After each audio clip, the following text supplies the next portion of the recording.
예, 오늘의 시황 브리핑 시작하겠습니다. 양도세 기준이 재검토될 것 같다. 뭐 이런 어떤 분위기가 만들어지고 있죠.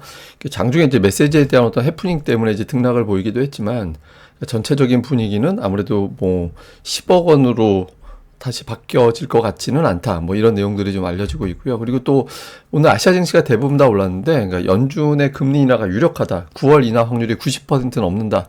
그러니까 이런 보도가 나오고 있고, 경기 침체 때문이 아니라 예방적인 금리 인하, 이거 주식시장에는 좋은 재료가 될 수 있거든요. 그래서 이런 뉴스가 나온 점도 역시 또 지수가 올라가는데 영향을 줬습니다. 그러니까 외국인들이 이틀 연속 매수를 했고요. 뭐 전기전자, 운송장비, 기계, 제약, 금융 뭐 등등의 어떤 종목군들 고르게 이제 매수했는데, 외국인들 수급은 제가 오늘 좀 특별히 좀 심층 있게 다룰 겁니다. 어쨌든 외국인들이 매수하면서 시장을 주도를 했고, 또 코스닥은 이틀 연속해서 1000개 이상의 상승. 제가 이제 과매도권 거의 들어온 것 같다고 이제 그 말씀 드렸었잖아요. 그러니까 그 이후에 다행스럽게도 시장의 좀 상승 종목 수가 늘어나는 그런 움직임들이 나오고 있습니다. 오늘 아시아 증시가 대부분 다 올랐어요. 그러니까 뭐 그리고 상승폭이 1% 넘게 올라간 나라들도 제법 있었거든요. 그러니까 이렇게 이제 올라갔다라는 거는 미국의 일단 금리 인하 기대감이 높아진 거.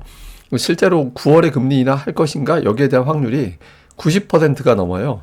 뭐 지금 한때 96%까지 올라가기도 했었는데, 어쨌든 뭐 96이나 90이나 어쨌든 9월에는 금리를 내린다, 이런 분위기로 가고 있잖아요. 근데 이게 이제 왜 중요하냐면, 보통 금리 인하를 하려면 경기가 나빠져서 금리 인하 할 때는 시장이 한번 밑으로 충격을 받고 올라갑니다.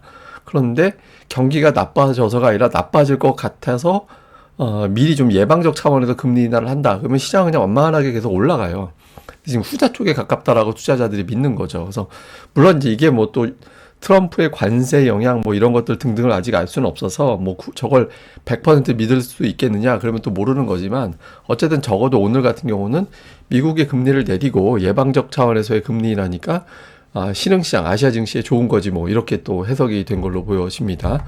그래서 어쨌든 코스피는 다행스럽게 제가 이제 이 선 그면서 제가 3180 올라가 줘야 된다, 그 이상까지. 그래서 기존의 어떤 박스권 안으로, 그 중간값 안으로 들어와 주면 상당히 다행스럽다, 그렇게 이제 말씀을 드렸었잖아요. 근데 이제 다행스럽게도 그 기준 안에 들어왔어요. 이게 참 시장이 대폭락이 나와서 저때 분위기만 해도 대부분 다 3000 깨진다. 그러니까 뭐 저도 1번, 2번, 3번 시나리오 말씀드리면서 최악의 경우 시나리오는 이제 2950 뭐 이렇게 말씀을 드리긴 했었죠. 근데 1번 시나리오는 3100이 지지가 되고 곧바로 기존 박스권으로 들어가는 거라고 말씀을 드렸는데, 그러니까 뭐 가끔 어중간하게 얘기한다라고 저한테 얘기를 하시지만, 제가 이렇게 신호 비슷하게 말씀드리는 게 있어요. 그러니까 제가 이게 걱정하지 마세요 이럴 때는 그냥 말미에 음악 들으세요라고 얘기하잖아요. 그래서 제가 보통 음악 들으시라고 할 때가 괜찮은 것 같으니까 너무 걱정하지 마세요 뭐 이렇게 말씀드리는 건데, 어쨌든 다행스럽게도 1번 시나리오로 올라온 것 같고요. 그리고 특히 이제 지난주 금요일에 폭락이 나오면서 그때 과매도로 내려갔었거든요. 80 이하로 내려가면 과매도인데, 그 상태에서 그날 딱 저점 나오고 그 다음부터 돌아서는 모습이 나왔습니다. 근데 이게 왜 다행스럽냐면, 저게 반드시 저점이 된다는 보장은 없어요. 근데 저걸 깨고 내려가서 한동안 못 올라온다라는 건 어떤 의미냐면, 우리가 알지 못하는 경기에 문제가 생기는 어떤 악재가 있다, 이렇게 추정해 볼 수 있게 되는 거였어요. 근데 이제 다행스럽게 그날이 저점이 되고 올라섰죠. 그래서 그런 상황은 일단 없나 보다, 이렇게 이제 추정이 가능하게 된 것 같습니다. 그리고 코스닥은 올라오긴 했는데, 다만 이제 코스닥 아직은 좀 불안정합니다. 왜 불안정하다라고 제가 말씀드리냐면, 제가 보기에는 7월 말에 치고 나가려고 자세를 잡았던 것 같아요. 그러니까 저때 그 21선 타고 올라가고 막 이렇게 했었잖아요. 거듭 21선에서 깨지면 자꾸 반등하고 이런 모습 나왔을 때, 저 때가 이제 치고 나가려나 보다, 이렇게 이제 생각을 저는 내심하고 있었거든요. 근데 이제 월요일에 폭락이 나오면서 그게 완전히 깨졌잖아요. 근데 아직까지 저 빨간색 선 21선이 복원이 안 됐거든요. 그래서 투자자들이 안도했다라기보다는, 그러니까 완도란 완전히 이제 자신감을 다시 되찾았다라기보다는 걱정했던 거가 조금 부드러워졌다, 아직까지는. 저 이제 코스닥이 저 21선 위로 올라갔으면 이제 다시 원래 페이스 회복, 이렇게 되는 거거든요. 그래서 아직 이제 중소형주, 특히 소형주 쪽 투자하시는 분들은 뭔가 좀 아직은 불안한데, 이런 생각도 부분적으로는 좀 남아 있구나, 이렇게 보여지는 것 같습니다. 또 오늘 장중에 대단한 해프닝이 있었죠. 이게 기사가 보시면 11시 20분에 1차 기사가 나오고 1시간 10분 있다가 수정이 됐어요. 그래서 이 내용이 원문 기사가 아니에요. 예, 근데 어쨌든 처음에 나온 기사가 여러분들 뭐 장중에 이렇게 뭐 텔레그램 채널 이런 거 여기저기 가입하신 분들은 최초로 받았을 때는 앞부분, 예, 그러니까 이 앞부분만 하루 이틀 주가 변동으로 정책 다시 고려하긴 쉽지 않다. 여기만 보셨을 거예요. 예, 그래갖고 이제, 근데 그 이야기가 있긴 했죠. 근데 이제 그 다음에 맥락이 뭐였냐면, 그 다음 대통령실에서 나온 발언은 충분히 의견을 경청할 거다. 그러니까 정부 여당 또는 많은 분들이 의견을 주면 경청하겠다라는 이야기가 있기 때문에 저걸 고수하겠다라는 입장이 아니었거든요. 근데 초반에 기사가 떴을 때는 앞에 문장만 제목으로 달리고 기사도 그랬어요. 예, 그래서 이제 요것 때문에 이제 시장에서 그때 분차트가 뚝 깨지면서 이제 무너지는 그런 움직임이 나왔죠. 근데 아무리 봐도 이상해서 저도 이상해서 저걸 그 동영상으로 봤어요. 아예 제가 그 대변인이 이야기하는 걸 풀로 봐서 제가 그때 바로 요약을 해가지고 제가 텔레그램 채널에다가 돌렸죠. 오늘 조회 한 3만 5천 개 나왔던데 이거.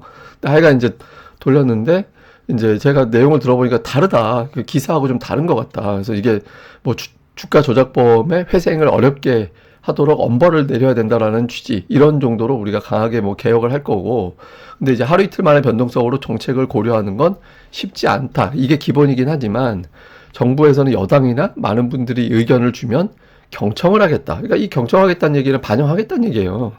그러니까 얘기가 맥락이 다르잖아요. 그래서 이거 얘기가 다릅니다라고 해서 이제 제가 그때 텔레그램 채널로 돌렸고 그게 이제 조회가 뭐 거의 4만 가까이 나왔으니까 이제 많은 분들이 보셨죠. 그러니까 어쨌든 이 기사 하나 때문에 시장이 흔들린다라는 건 시장이 아직까지는 불안하다라는 걸 보여주는 겁니다. 그래서 조금씩 이렇게 좀 기사 쓰고 할 때 잘 좀 써주셨으면 좋겠어요. 그러니까 팩트대로.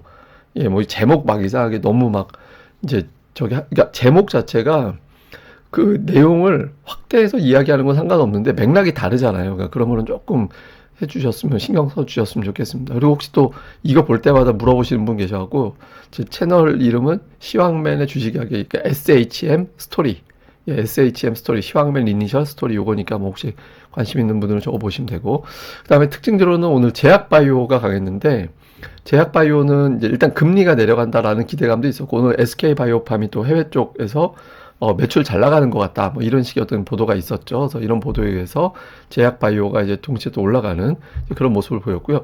2차 전지가 에코프로비엠이 모처럼 급등을 했습니다. 그러니까 지난번 121선 돌파하는지 여부가 상당히 중요했는데 그 이후에 잘 버텨냈죠. 지난 이제 폭락기에도 121선 위에서 끝내줬고, 그러니까 2차 전지에 오늘 이 뉴스도 영향을 줬을 거예요. 그러니까 이제 테슬라가 이제 머스크한테 290억 달러, 그러니까 우리나라 돈으로 40조 원 보상안 승인했다라고 하잖아요. 저거 이제 조건이 있죠.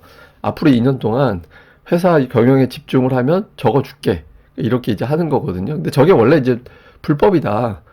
잘못된 거다라고 해서 이제 그 판정을 받았었습니다. 그러니까 지방 한 법원에서 왜 그러냐면 아니 저기 승인을 했는데 저 이사회가 사실상 머스크가 셀프로 한 거 아니냐 뭐 그렇게 돼서 이제 승인이 안 됐던 건데 다른 쪽을 통해서 저게 이제 뭐 찾아낸 거죠 방법을. 그래갖고 일단 했기 때문에 저거는 적어도 2년은 머스크가 여기에 경영을 집중하게 되면 여기에 이제 납품하는 2차 전지가 좀 재료가 되지 않을까 이런 재료들이 더해지면서 올라간 거고요.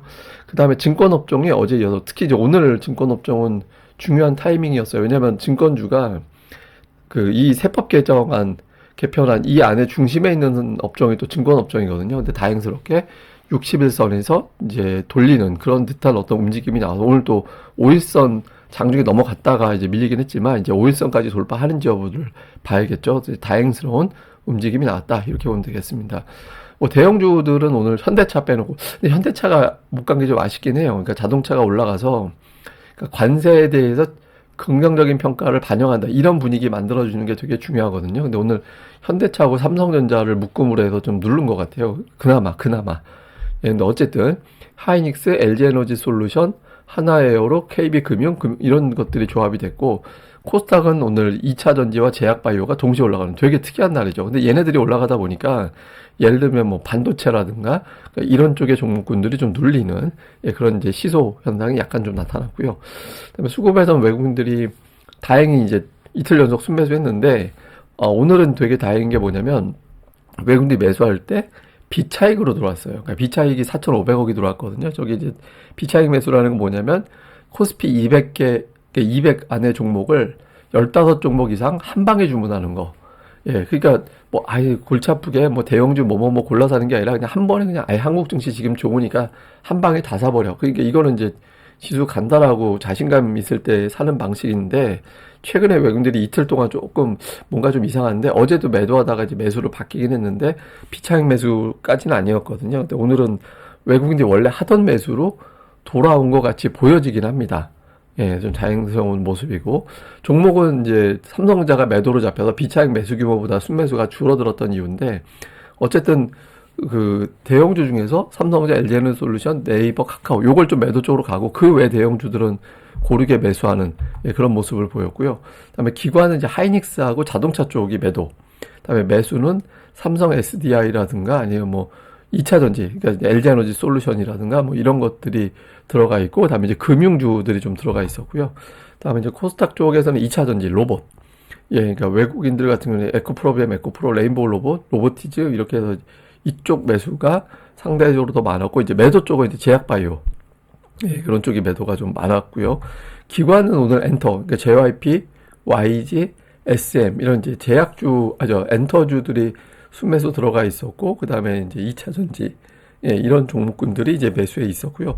지난주에 이제 그 반도체 많이 샀었잖아요. 근데 이제 매도하는 것까지는 아닌데, 연속성은 없이 그냥 한 3일 주기로 좀 업종별로 돌아가면서 사는, 예, 그런 메뚜기 형태의 어떤 매매 동향, 이런 것들을 좀 보이는데, 이번 주 들어서는 좀 엔터주에 좀 집중하는 그런 모습을 보이고 있습니다.